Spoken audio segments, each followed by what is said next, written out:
전쟁이잖아요. 그러니까 11월 28일이 원래 D-Day였어요.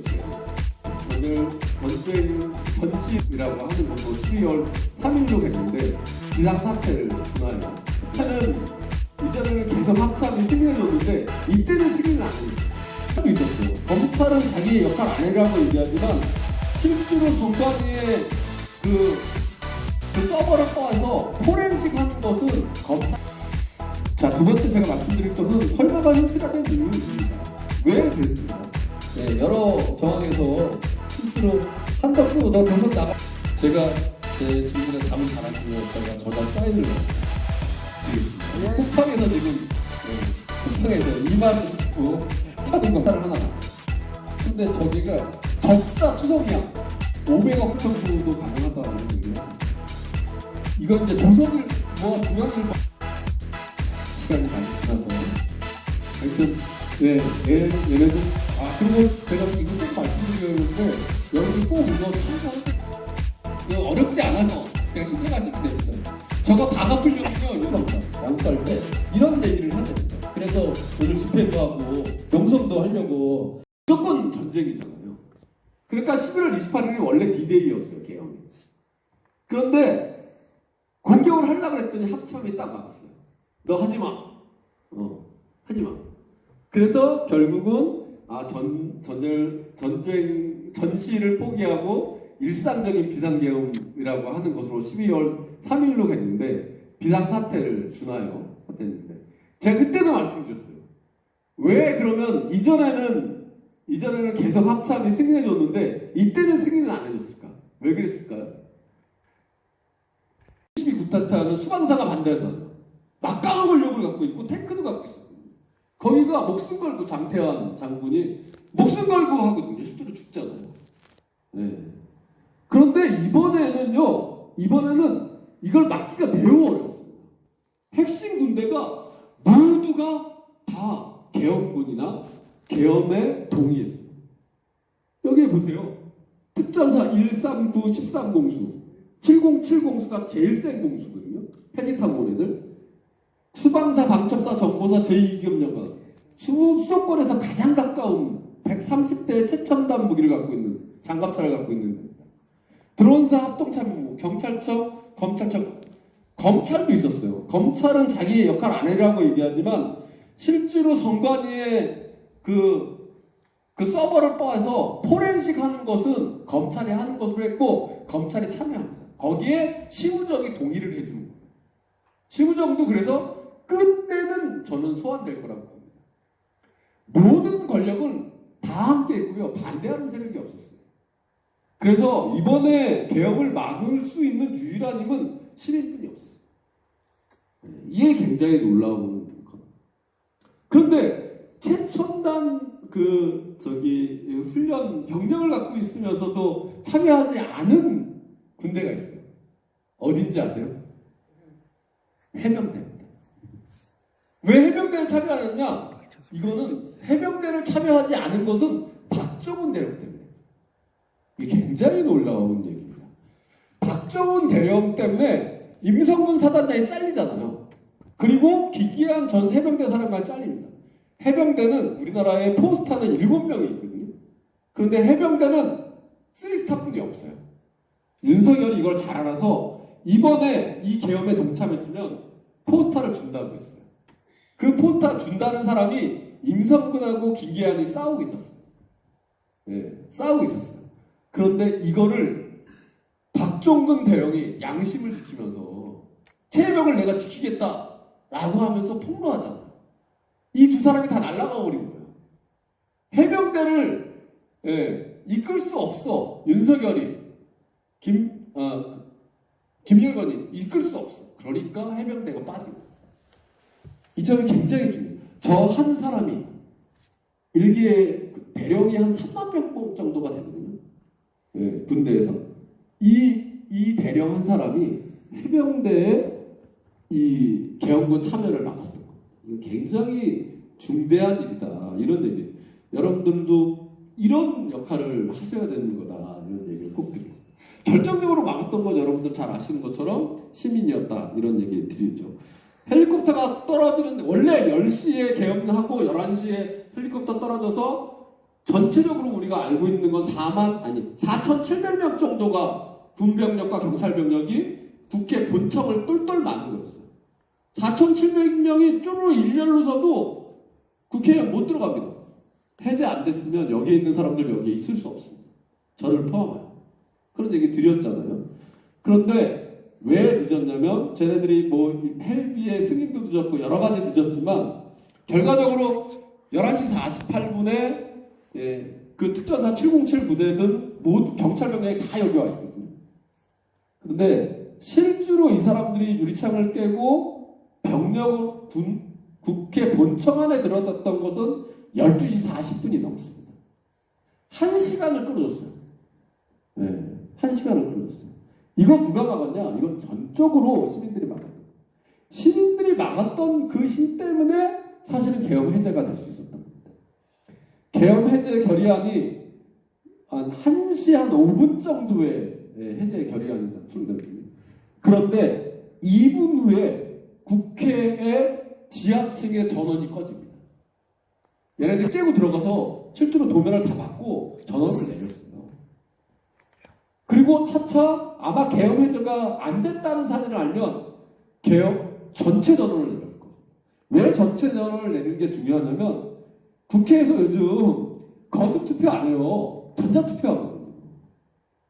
그러면 한 5분, 10분만 늦었으면 해제가 어려웠다는 겁니다. 이게 굉장히 일촉즉발의 상황, 시민들의 힘으로 막았다는 겁니다. 이런 점이 이번에 굉장히 부각돼서 알려질 필요가 있겠다. 이거 헌법재판소도 인정했잖아요. 그리고 만약에 그때가 안 되면 전국의 방첩사령부와 경찰, 검찰이 함께 계엄사령부를 만들고 지역에 그 사람들이 이렇게 다 이런 방식으로 다 여러분들을 처벌하고 이 사람들이 전국적으로 5,000명이 됐다는 거잖아요. 사살 대상자가 수거와 사살 대상자가.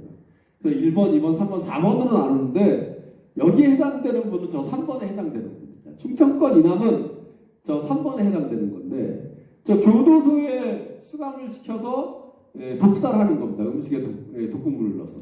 이게 이제 그래서 저는 저게 가능할까? 왜냐면 교도소가 지금 차고 넘치거든요. 생활고가 너무 심해가지고 원래 5명 수용소에 10명씩 들어간다는 거죠. 그런데 일시적으로 몇천 명 집어넣는다고 한 교도소를 비워야 되는데 저게 가능할까? 라고 생각했었는데 실제로 대구교도소가 지난해 11월 20일 날 통째로 이전을 했다는 거죠. 서울 시내, 아니 대구 시내에 있다가 대구 시외로 빠지면서 이게 통째로 비어있다. 그리고 여기에 있는 사람들은 충청권 이남 사람들 아마 여러분들 저기 갔을 거라고 믿습니다. 저기서 이제 할 텐데 이것을 다 막아낼 거죠. 이들은 엄청나게 치밀하게 세세히 이렇게 짜고 있었던 겁니다. 제가 놀라운 사실은 한강 작가라는 분이 이런 얘기를 했잖아요. 죽은 자가 산 자를 살리고 과거가 현재를 구했다 이런 얘기를 했잖아요. 이게 저는 맞는 얘기라고 봅니다. 광주의 교훈은 탱크를 몸으로 못 막았더니 5월 20일 날 탱크를 못 막았더니 결국 그 탱크를 위시로 해서 수많은 계엄군이 시민들을 학살하잖아요. 그러니까 그 탱크를 막지 않는 그 안타까움, 그 분노, 때로는 그 회한 때문에 우리는 수십 년간 죄의식에 쌓여서 살아왔잖아요. 그런데 그 과거가 지금 현재를 살린 겁니다. 12월 3일 날 모든 사람들은 저 얘기를 듣자마자 내가 이 계엄군을 막지 않으면 또 수많은 사람이 죽을 거라고 생각했던 거예요. 그래서 국회로 달려갔고 국회에서 저걸 해결했던 겁니다. 그래서 대동생 세상과 성결제가 제가 굉장히 겹쳐 보였어요. 아, 이게 과거가 현재를 살린 거구나. 또 죽은 자가 산 자를 구한 것이구나. 이런 생각을 했습니다.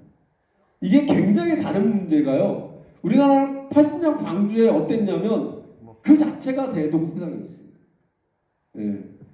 그 총칼을 들고 5월 21일 날 사람을 막 학살하고 계엄군이 시위로 빠집니다. 화성 쪽으로 다 빠져요. 왜 빠졌는지 아세요? 왜 빠졌는지 아세요? 시민군이 총을 들고 있기 때문에 그 총든 시민군이 상점을 약탈하고 공공질서를 훼손할 거라고 생각했던 거예요. 확실하게 전두환은. 그러면 계엄군이 가가지고 착살을 해야겠다 이런 생각을 했던 거예요. 그런데 실제로 그런 일이 벌어졌습니까? 광주에서 단 한 건의 사건이 없었어요.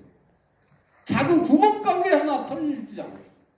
그리고 광주와 호남 시민들은 어떻게 했냐면 주먹밥을 나눴고요. 피가 모자르니까 수없이 줄을 서면서 피를 헌혈을 했습니다.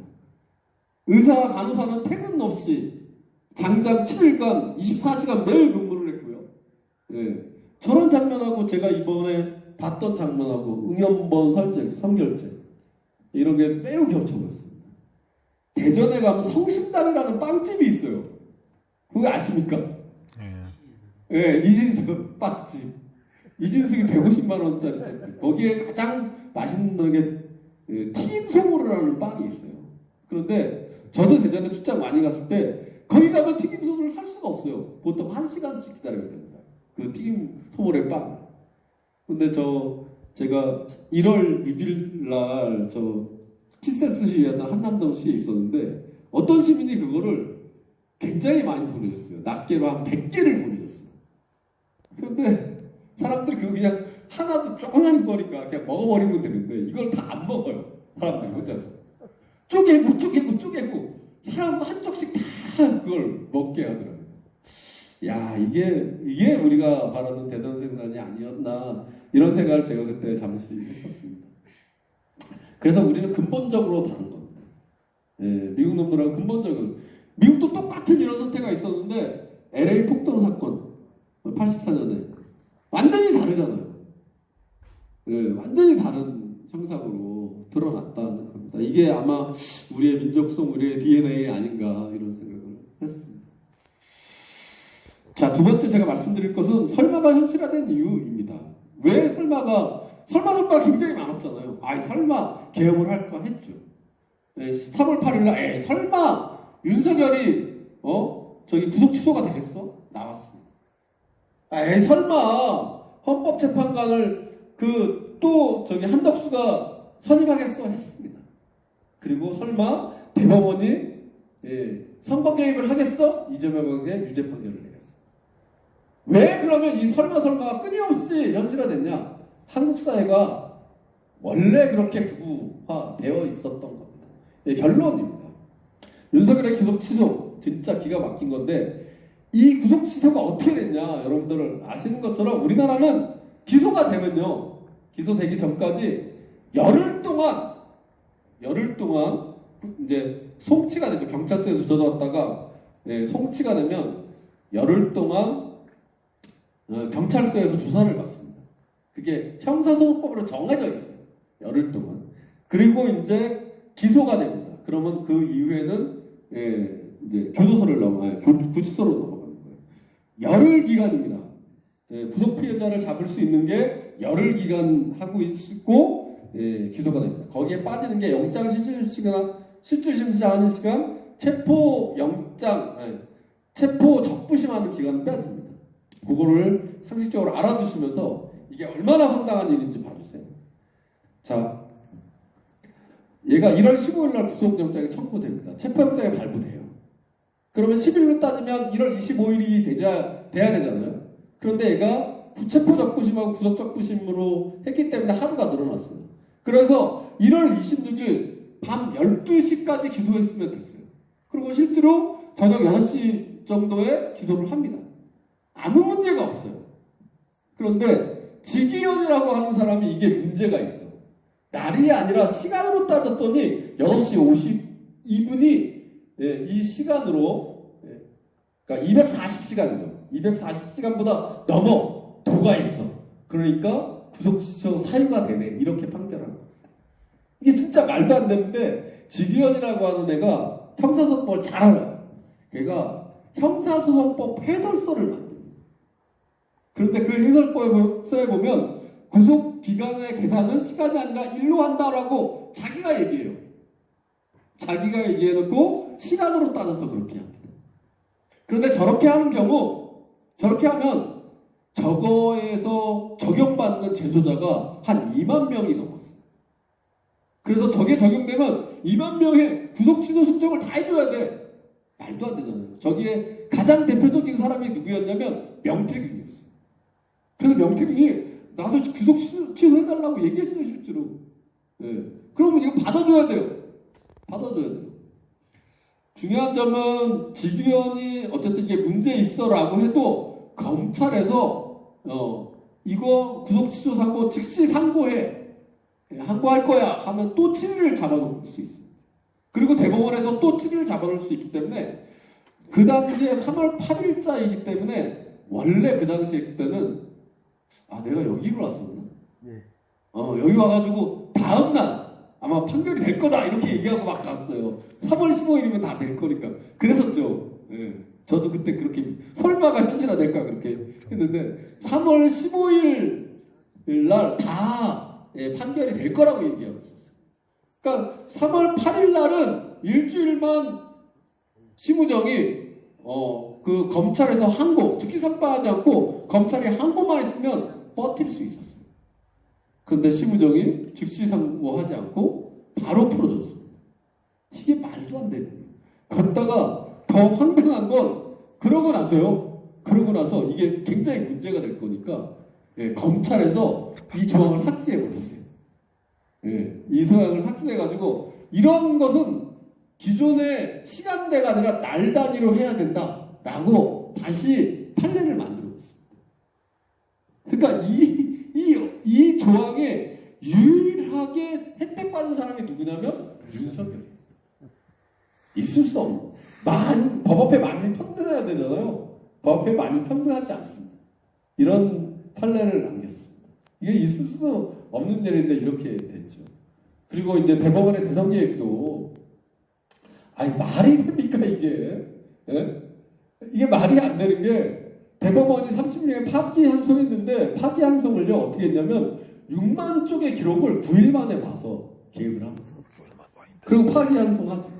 이게 말이 돼요? 1만 쪽 제가 챗GPT한테 물어봤어요. 1만 쪽을 어떻게 다 읽을 수 있냐 그랬더니 하루 8시간을 꼬박 읽어도 100일이 넘는 시간이 필요했습니다.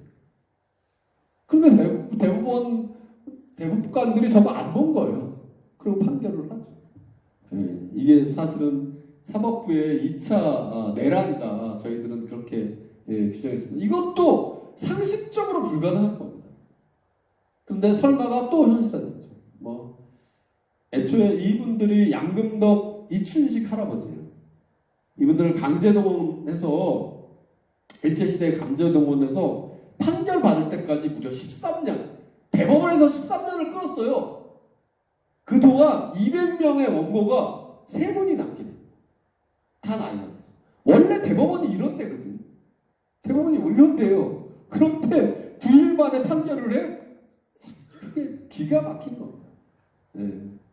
사법이 민주주의의 보루다 이런 거 말도 안 되는 것이다 이렇게 보시면 됩니다. 한덕수의 헌법재판관 임명도 여러분들 말도 안 되는 것이어서 그럼 한덕수의 뒤에 누가 있었냐?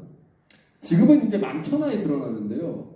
트럼프는 본보기를 보일 걸 매우 중요하게 생각합니다. 첫 번째로 일본의 이시바가 원래 정권의 기반이 굉장히 낮았거든요.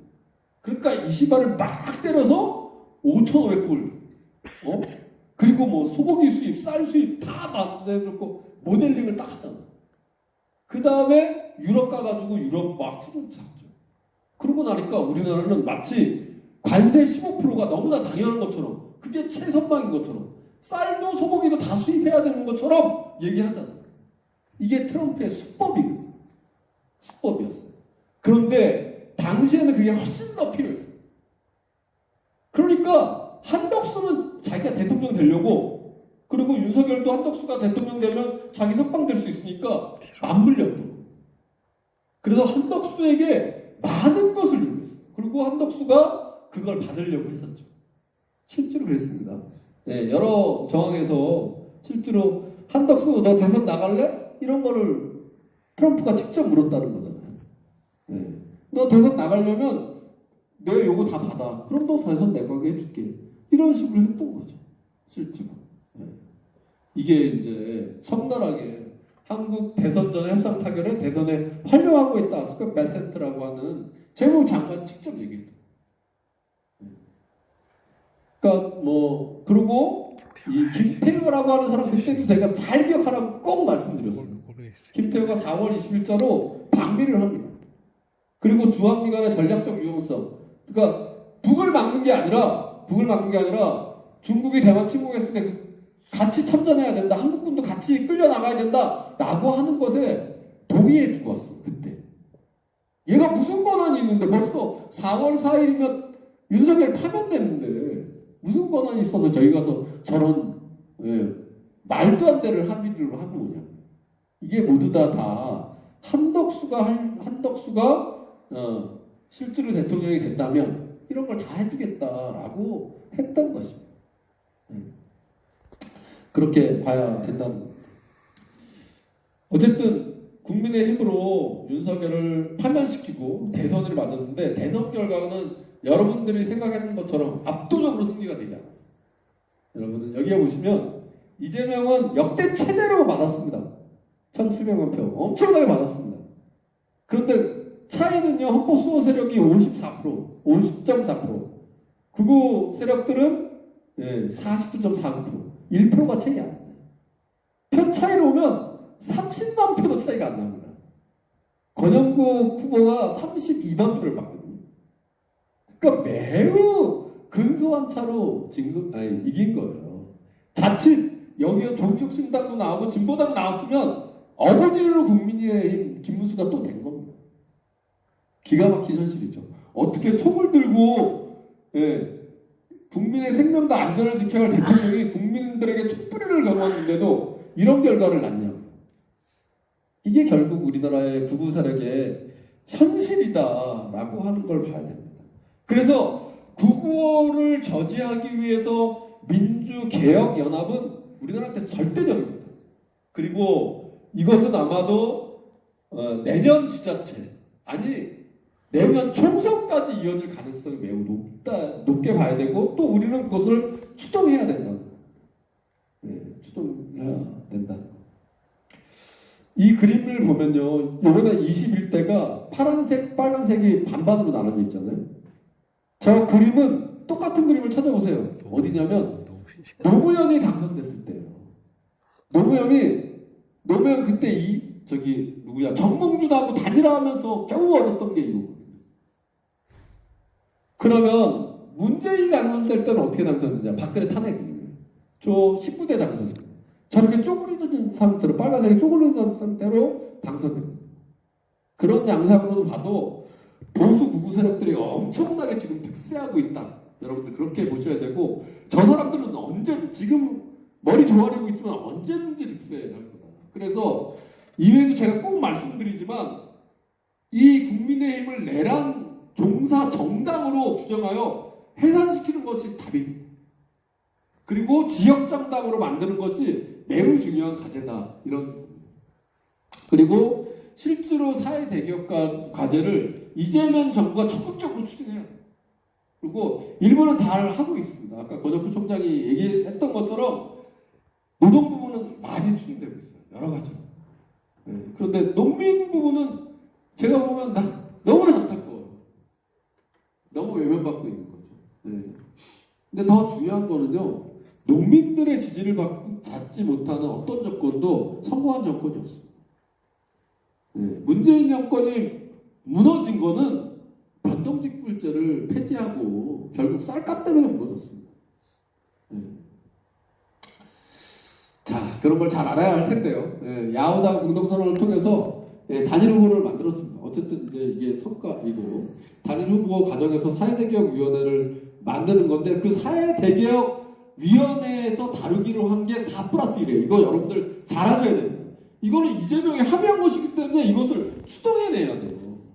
자, 4+1이 뭐냐면 첫 번째는 내란 청산하자는 겁니다. 열심히 하고 있죠. 두 번째는 거부권법안 재입헌을 하자는 겁니다. 하고 있습니다. 세 번째는 국민 참여형 개헌하겠다는 거예요. 그런데 저게 포인트입니다. 국민 참여형 개헌을 저희가 얘기했던 거는 내년 총선, 내년 지자체 끝나고, 내년 지자체까지 마무리하자 딱 그랬더니 민주당은 이걸 반대했고 이재명 당시 대통령 후보도 반대했어요. 왜냐면 안 될 거라고 봤습니다. 개헌은 지금 국민의힘이 108석이잖아요. 108석이 무너져야 돼요. 100석 이하로 돼야 됩니다. 200석 이하가 돼야, 200석 이상이 돼야지만 국회에서 개헌법안이 통과되기 때문에 그렇습니다. 그러면 108석이기 때문에 지금은 주고받아야 돼요. 그러면 개헌이 되겠습니까? 거꾸로. 그래서 더더욱 100석 이하를 만드는 것이 필요한데 이재명 당시 당대표 후보가 받더라도 내년 지자체 전까지는 그들은 설계가 있었던 것 같아요. 내년 지자체 전까지는 저기 100석이 못 무너질 거예요. 그런데 내년 지자체 선거를 지나면 제가 폭삭 무너질 거거든요. 야권 연대가 된다면 이번에 대선처럼 제가 폭삭 무너질 거거든요. 그러면 국힘의 여러 국회의원, 특히 수도권 지역의 의원들은 내가 국힘으로 가면 무조건 당선 안 되겠네? 라고 하면 그 사람들이 이탈할 겁니다. 그럼 108석이 무너질 거예요. 그러면 그때 2단계 개헌을 하자라고 제안을 했던 거예요. 그래서 임기 내 우리는 내년 지자체 전에 그 개헌을 추진하자. 그래서 지자체 끝나고 나서 마무리하자고 했는데 임기 내 개헌으로 바꿨어요. 그들의 전략이 있다고 저는 보여지는데 좀 이따 말씀드리고요. 정치개혁도 쫙 들어가 있습니다. 소수정당을 키우는 거고요. 마지막으로 사회대개혁위원회를 구성해서 이거는 자문기구가 아니에요. 물론 자문기구겠지만 권고력이 있는 겁니다. 권고력이 있는 것으로 만들어 가자 이렇게 얘기를 했고 실제로 여러 가지 의제 중에서 식량주권, 먹거리 안전, 지방자치 확대 이런 게 다 들어가 있어요. 그래서 실현해내는 것이 매우 중요하다라고 하는 것을 꼭 말씀드릴게요. 이재명 대통령도 사회대개혁위원회 설치해야 되지 않냐 김재현 대표가 얘기했더니 하겠다 이렇게 얘기했다는 거예요. 지금 조만간에 이게 만들어질 거라고. 한국 사회는 기울어진 운동장입니다. 제가 책을 하나 냈다는 거 아시죠? 이게 이제 트럼프 이거 아세요? 진짜 아세요? 엊그제 나왔는데 트럼프의 일자리, 경제, 먹거리, 안보 위협 국민보고서입니다. 제가 공저자로 들어가 있는데 제가 제 질문에 답을 잘하시면다가 저자 사인을 해서 드리겠습니다. 쿠팡에서 지금 쿠팡에서 2만 원 주고 파는 겁니다. 잘 답해 주십시오. 내란 세력의 하여튼 한국 사회는 기울어진 운동장인데 아까 이제 설마 했던 것이 현실했던 것도 그런 겁니다. 제가 그때 이거 스티븐 레비츠키 얘기 드렸나요 안 드렸나요? 했습니다. 했습니까? 스티븐 레비츠키가 우리나라를 구구사회다라고 규정했다고 말씀드렸고 구구화된 사회의 양상들에 대해서 쭉 얘기를 드렸던 바 있습니다. 그리고 그 구구 세력을 극복하는 것은 두 가지 방안이 있다라는 얘기를 했습니다. 그러면서 마지막에 이런 얘기를 했어요. 유럽의 구구 세력들은 스티븐 레비츠키가 이제 구구화를 연구한 교수인데요. 세계적으로 가장 저명합니다. 그 사람이 얘기한 것은 뭐냐면 구구화된 국가에서의 가장 특징적인 것이 민족주의라는 거였어요. 왜 민족주의냐면 과거의 역사를 보더라도 히틀러 그러니까 유대 아리안 민족, 독일 민족이 유대인을 학살합니다. 민족주의잖아요. 그리고 백일 우월주의, 지금 트럼프가 하는 거. 유색인종을 차별하잖아요. 혐오 차별하잖아요. 이게 민족주의에 기반한 거예요. 그런데 우리나라 구구 세력들은 민족주의에 근간하냐고요. 4대 보수. 4대 보수죠. 4대 보수입니다. 그 대표적인 사례가 사랑의 교회의 윤모 전도사가 수요시 위안부를 기리는 수요시에 와서 위안부는 매춘분이라고 떠들었던 사람들이라고 제가 지난번에 말씀드렸어요. 근데 또 하나의 증거가 나타났어요. 리박스쿨이라는 하는데 아시죠? 리박스쿨이 왜 리박스쿨인지 아세요? 이승만 박정희 여러분들이 답해서 이걸 책을 못 주겠네. 한 번만 해. 박정희 이승만 맞습니다. 예, 맞습니다. 거기에 리박스프레 대표주자가 김병헌이라는 사람이 있는데요. 김병헌이 위안부를 매춘부들하고 주장하는 가장 대표적인 사람입니다. 그런 걸로 보면 우리나라는 극우 세력이 반민족주의잖아요. 네. 그런데 왜 반민족주의냐? 그때도 말씀드렸습니다. 극우 세력은 스물 충상하는데 저기 우리가 해방 이후에 이런 시스템이 만들어졌으니까 해방 때로 돌아가면 독립군이 힘이 있었을까요? 친일파가 힘이 있었을까요? 그때 친일파가 힘이 있었습니다. 당연히.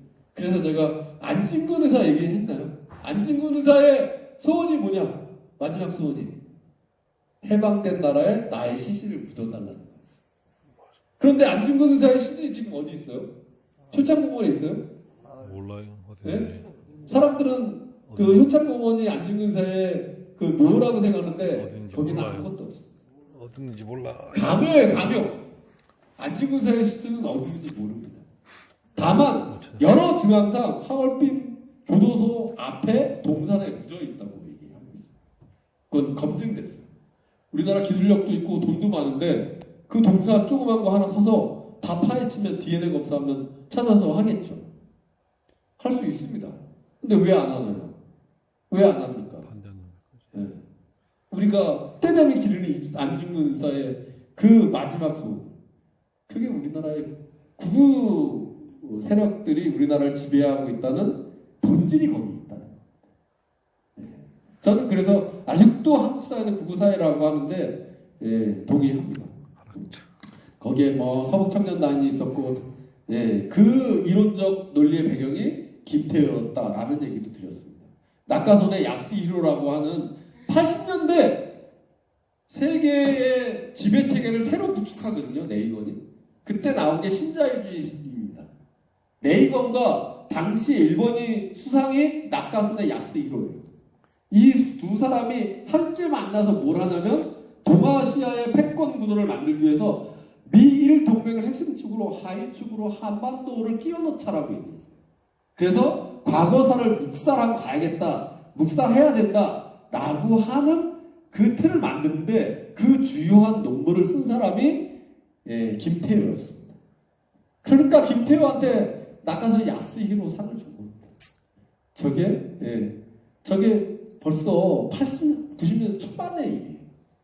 그러니까 얼마나 친미 본색인지를 잘 들어요. 근데 제가 말씀드렸잖아요. 저 김태효 아버지가 누군지? 김태효 아버지가 누구예요? 까먹었죠. 그때도 말씀드렸는데 이런 사람을 꼭 기억해야 될까요? 이 중요한 건 일본의 마음이다. 아까 미국한테 막 터져했던 그 김태효의 아버지는 누구냐면 김경혜 검사예요. 김경혜 검사는 86년도에 부천 성공원 사건 아시죠? 무죄 판결했던 그 검사. 그리고 87년 6월 항쟁 때 박종철 열사의 최초 사실 누구냐? 고문 없었어라고 얘기했던 사람. 그 사람이 김경혜예요. 김태효의 아버지. 김경혜가 가장 좋아하는 사람이 유신헌법을 만들었던, 그리고 박정희 박근혜 충성했던 김기춘. 그 김기춘이 좋아했던 검사가 신직수 검사라고, 여러분들 인혁당 재건이 사건이라고 있습니다. 인혁당 재건이 사건에서 4월 8일날 대법원에 확정 판결하고 12시간도 지나지 않아서 사형을 집행했던 게 그거였거든요. 그게 이제 신직수였고요. 그 다음에 오제도 검사인데, 오제도 검사는 일제시대 때 치안유지법을 가지고 국가보안법으로 바꿨던 사람입니다. 그러니까 이렇게 따라가면 우리나라는 여전히 친미 본색이 그대로, 우리는 알지 못했지만 그들은 한국 사회를 여전히 지배하고 있었다. 이렇게 말할 수 있다는 것. 그래서 얘네들이 나오는 성조기와 태극기를 들고 나는 것은 어쩌면 너무나 당연한 일이고, 얘가 전함길이 저거 있잖아요. 내 뒤에 미국이 있어. 나 건들면 트럼프에 알릴 거다. 저런 얘기.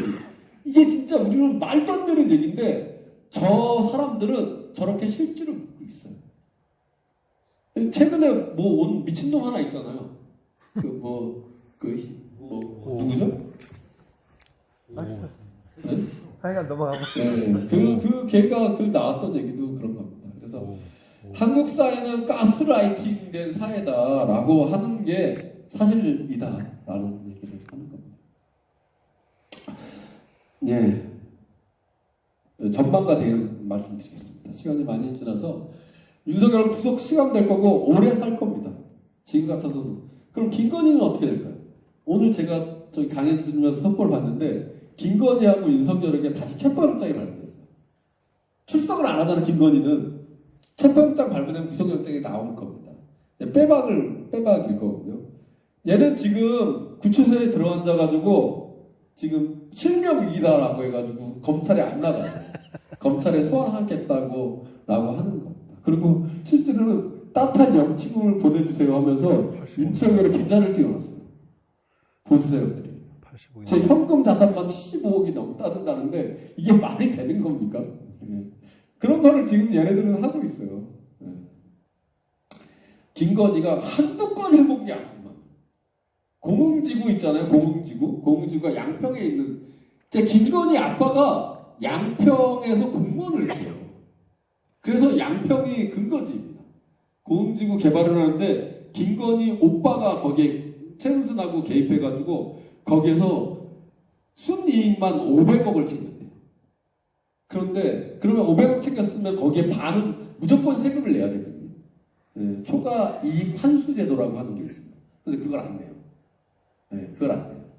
그런 정도로 얘네들이 엄청나게 해먹었어요. 그리고 이거는 국정농단, 박근혜 국정농단하고 미르 K스포츠 아시죠? 그거랑 똑같은 걸 해먹은 겁니다. 네. 비마이카라고 하는 김예성이라고 하는 애가 IMS 모빌리티라고 하는 렌트 회사를 하나 만들어요.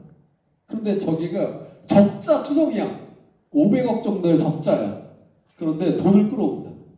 돈을 끌어와가지고 182억을 투자를 이렇게 해요. 그런데 그 184억 중에 92억이 사라집니다. 그 통장이 다 김혜성으로 갔다가 92억이 사라져요. 근데 그 92억의 돈이 어디로 들어갈 거냐고 판단하고 있냐면 그 특검에서는 이게 김건희 계좌로 들어갔을 거다 이렇게 판단하는 겁니다. 그러니까 우리가 알지 못하는 엄청난 돈을 해먹고 이게 지금 누구로부터 밝혀지냐면 김건희와 윤석열의 측근으로부터 다 밝혀지고 있어요.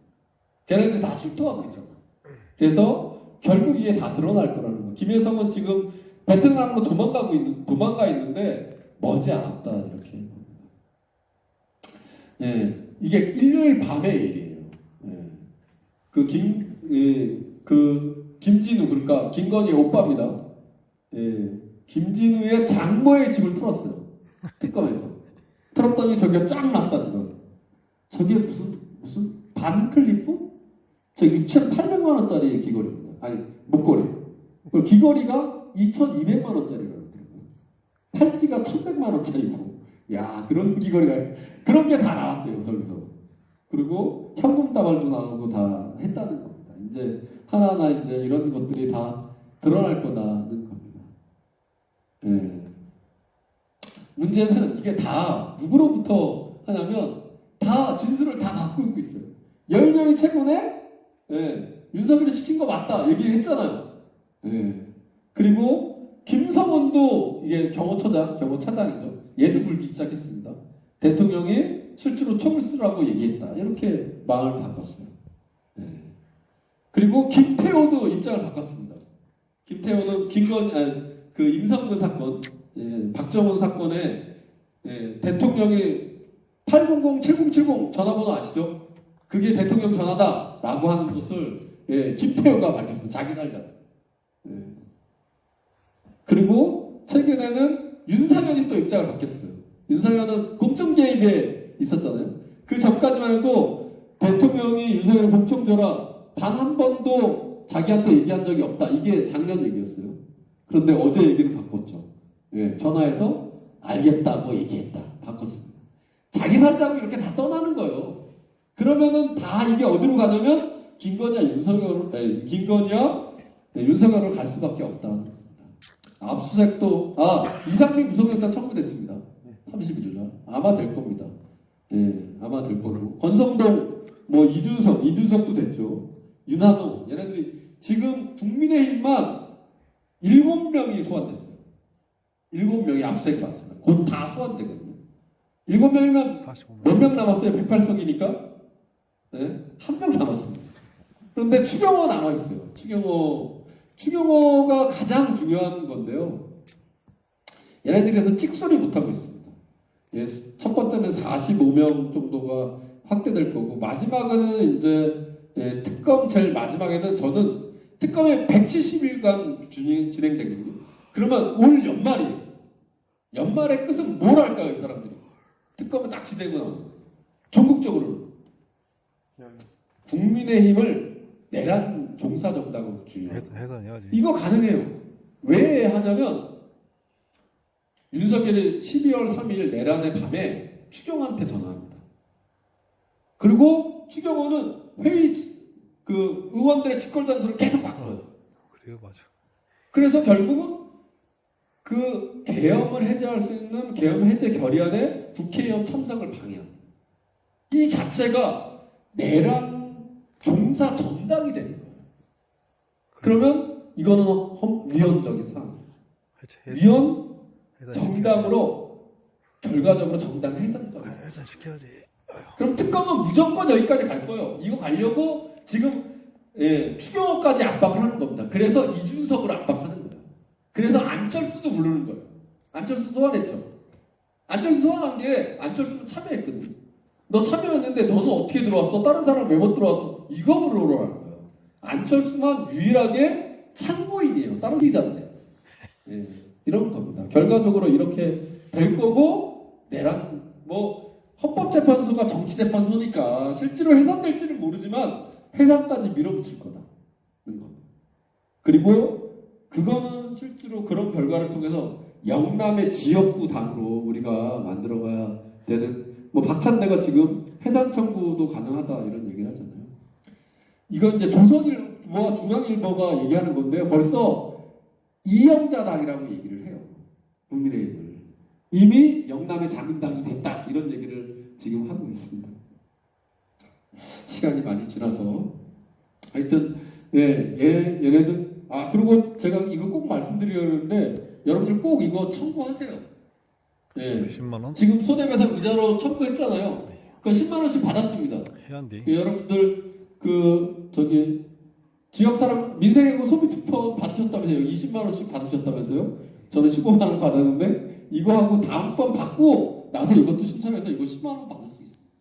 이거 어렵지 않아요. 그냥 신청하시면 됩니다. 저거 다 갚으려면요 윤석열 5조 정도가 필요하다고 해요. 이거 다 받아질 거예요. 그런데 하시면 바랍니다. 그리고 국민의힘 지지율이 실제로 19%까지 떨어지고 있습니다. 이게 이제 아무런 대응을 못 하잖아요. 17%가 아니에요. 국민의힘이. 그래서 이런 정도로 만들어 가야 된다는 거. 이재명의 실용은 국민 주권과 맞닿았다는 거 여러분들 잘 아시죠? 보도블럭 맨날 껴주셨는데 저 사람 보도블럭 안 펴시고 2개만 바꿨어요. 나머지 비용으로 아이들 중학생들 교복을 했습니다. 이걸 전국화했던 게 이재명입니다. 그래서 이재명의 실효는 국민 주권하고 되게 가까워요. 그저께 사실은 실시간 국무회의를 준비했어요. 저 1시간 30분 했던 거 아시죠? 그런데 이재명 매우 똑똑하더라고요. 어떻게 물어보냐면 SPC 제빵 파리바게트에서 사람이 계속 죽어나갔어요. 5명이 죽어나갔어요. 그거 왜 그러냐 했더니 그 사장이 나와서 한 얘기가 뭐였냐면 24시간 맞교대를 했다는 거예요. 근데 맞교대 하려면 12시간까지는 150%, 새벽에는 200%의 임금을 줘야 돼요. 12시부터 새벽에 8시까지. 그런데 이재명이 이렇게 묻는 거예요. 아니 그러면 저녁 8시부터는 12시까지는 1.5배를 줘야 되고 밤 12시부터 8시까지는 2배를 줘야 되는데 그 돈으로 낮 시간에 더 많은 사람들을 채용해서 쓰면 되지 않아? 이렇게 물어봤던 거예요. 그건 딱 아는 거예요. 그러니까 할 말이 있는 거죠. 왜 그렇게 하는지 알았어요? SPC가? 기본급이 엄청 작은 거예요. 8시간 노동으로 최저임금도 못 받는 거야. 그러니까 밤 시간 노동, 야간 시간 노동으로 풀가동시켜서 땜빵을 합니다. 그러니까 노동자는 기계에 있었을 뿐이야. 그러니까 계속 죽어나간다. 그걸 딱 보면서 징벌적 처벌 필요하다. 이런 얘기를 딱 한 거예요. 그리고 국무회의에서는 다시 무슨 얘기를 했냐면 포스코 ENC, 포스코가 만든 건설회사입니다. 건설회사 니네 5명이나 올해 죽었어? 니네 이게 말이 돼? 딱 그랬더니 바로 다음날 이 4명이 죽을 때까지 단 한마디도 없던 포스코 사장단이 다 모여서 인사를 합니다. 그리고 작업 중단을 시켰어요. 참 이게 대통령의 역할이죠. 사실은 우리나라는 여전히 출근했다가 돌아오지 못하는 노동자가 한 해에 1,000명이 넘습니다. 1,000명이 넘어요. 이거 바꾸겠다고 하는 구체적 의지가 저는 남다르게 보였어요. 그런데 왜 농민들한테 이러지 않나요? 아 진짜 욕나와 진짜 이런 생각합니다. 무엇을 할 것인가 중요한데요. 하여튼 우리가 굉장히 어려워지는 것은 트럼프 때문에 그렇습니다. 트럼프 때문에. 그런데 우리나라가 벌써 윤석열 정권 때 트럼프가 요구하는, 아니 바이든이 요구하는 걸 너무 많이 줄였어요. 여기에 보면 직접 투자 일자리 굉장히, 미국에 직접 투자 일자리를, 미국에 직접 투자하니까 미국의 일자리 창출률에 우리나라가 1등을 한 겁니다. 미국에 직접 투자를 하잖아요. 우리나라의 생산에 공동화가 있습니다. 일자리가 상술되죠. 그래서 경제 위기가 심화되는데 이거 벌써 오랫동안 해왔어요. 자, 그래서 지금 막 쌀하고 지금 레이드라인하고 처음에 쌀하고 절대 소고기는 안 줘. 그런데 지금 다 내주는 모양새요. 확실히 주는 것 같아요. 근데 여기서 끝나냐? 끝나지 않습니다. 끝나지 않다는 거예요. 뭐 확실히 주는 모양새인데 여기 끝난 게 아니라는 거예요. 왜 끝난 8월 1일 날 하더라도 이거 국회 비준권이에요. 모두 다. 가춤정연법 예방법에 따르면 이게 원래 방병 시가 2008년도에 있었잖아요. 그 끝나면서 이걸 개정을 했어요. 그래서 시입 위성 조건이 계약되면, 개정된 물론도 계약되면 반드시 국회의 심의를 받게 되어 있습니다. 그러니까 30개월령을 풀면 국회에서 심의를 해야 돼요. 그러면 국민들이 이거 받겠어요? 30개월령 이상의 광병 위험 소고기가 들어가는데, 그리고 작년에도 미국에서는 광병이 또 발견했는데 받겠어요? 함께 싸울 수 있는 지렛대가 생깁니다. 두 번째는 쌀도 마찬가지입니다. 저희로 할당갈세 여러분들은 잘 아시겠지만 5% 원래 513%인데 5% 주잖아요. 40만 톤을 들여오는데 거기서 미국한테 13만 톤을 줍니다. 그런데 저걸 수입을 확대하려고 하잖아요. 그러면 40만 톤 안에서 나눠 갖는 거거든요. 제 1위가 가장 많이 가는 게 14만 톤 중국이고요. 그 다음에 13만 톤인데, 그럼 미국 올리면 나머지는 가만히 있을까요? 나머지 나라 가만히 있을까요? 안 있을 거잖아요. 자기도 올리더라고요. 그럼 전체에 40만 톤의 쿼터를 넘어서야 돼요. 무조건. 그럼 쿼터를 넘어서면 이거는 또 WTO의 비준을 새롭게 받아야 됩니다. 그렇기 때문에 국회 비준권이에요. 이것도. 모든 게 국회 비준권. 이 쌀이 들어오는 것 때문에 양목관리법을 저렇게 농안법을 허술하게 막 통과하는 거예요. 이게 명분이 좋아서 쌀값 보장인데 사실 이것 때문에 하는 겁니다. 양목관리법을 저렇게, 농안법을 저렇게 허술하게 통과하는 게. 그런데 이것이 결과적으로 전부 하반기 국회 비준이 남아있습니다. 그래서 다시 한번 싸울 수 있으니까 여기서 적극적인 홍보를 해야 돼요. 국민들한테 이거는 농민 문제가 아니라 국민의 건강권의 문제, 함께 싸워야 돼. 이런 얘기를 해야 됩니다. 그래서 오늘 집회도 하고 농성도 하려고 하는 게 바로 이런 거다. 벌써 저렇게 하고 있어요. 프랑스도 5% 국방비 인상한다고 얘기했는데 그 국회 비준에서 부결시켜버렸어요. 그리고 마크롱을 지금 불신님 투표를 한다고, 그러니까 탄핵하겠다고 하고 있어요. 저렇게 충분히 가능하다는 겁니다. 중국도 반발하고 브라질도 반발하고 다 하고 있으니까 우리 이거 충분히 가능하다는 겁니다. 마지막으로 이거 꼭 말씀드려야 돼. 끝나야 된대요. 빨리 말씀드려야 되는데, 이게 지금 미국이 예전만치 패권이 약화됐기 때문에 지금 막 갈취하려고 하는 거거든요. 동맹을. 근데 갈취의 가장 큰 특징은 지금 한미 동맹의 현대화라고 하는 겁니다. 이게 한미 동맹의 현대화는 네 가지 포인트예요. 네 가지 포인트인데 첫 번째는 국방비를 올리라는 거예요. 60조에서 120조로. 당연히 우리나라 못 삽니다. 두 번째는 한미 방위 조약을 확장하자는 거야. 지금은 한반도만 지키지만 인도태평양, 대만에 전쟁이 있을 때 한국군도 거기에 하겠다는 거예요. 우리는 중국과 싸우라는 거예요. 말도 안 되는 거죠. 세 번째는 주한미군을 축소시키고 전략적 유연성을 강화하는 겁니다. 그러니까 한국군이 나가겠다고 하는 거고, 세 번째가 한미일 삼각 안보 동맹을 만드는 거예요. 중국을 견제하기 위해서. 이거 모두 다 이게 안보의 위협이고 한반도의 전쟁의 위기가 굉장히 커지는 거예요. 그런데 여기서 기회의 비용도 있어요. 기회의 비용은 딱 하나입니다. 주한미군 철수하고 전략적 유연성이 되면 결과적으로 뭐가 되냐면 우리나라한테 전자권을 환수할 수 있어요. 환수할 수 있어요. 전자권을. 지금 전자권을 미국이 갖고 있잖아요. 이게 결과적으로 자주라고 하는 것에 발목을 잡고 있는데 이것을 풀 수 있어요. 그래서 이런 가능성을 둬야 되고 미국도 그런 수순으로 가고 있다라고 하는 겁니다. 그래서 마지막으로 말씀드릴 것은 결과적으로 지금 뭐 북미 회담도 막 하자고 하고 있잖아요. 실제로 가능성이 있고 트럼프는 이 생각을 확실히 하고 있어요. 자기가 평화 대통령이 되고 노벨 평화상을 받겠다는 생각을 하고 확실히 있어요. 그러면 결과적으로 이게 한반도 평화도 유리한 국면이 될 거다. 그래서 각각이 여러 가지 측면에서 여러 어려움도 있지만 한계도 있지만 또 지금 국민주권 정부와 함께 같이 싸워서 한반도 평화 자주도 만들 가능성이 열려있다. 이런 점에서 여러분들이 좀 앞장서 나서달라 이런 얘기로 좀 오늘 강연 마무리하도록 하겠습니다. 많이 수고들 하셨습니다. 너무 빨리 하려고 하네요. 수고하셨습니다.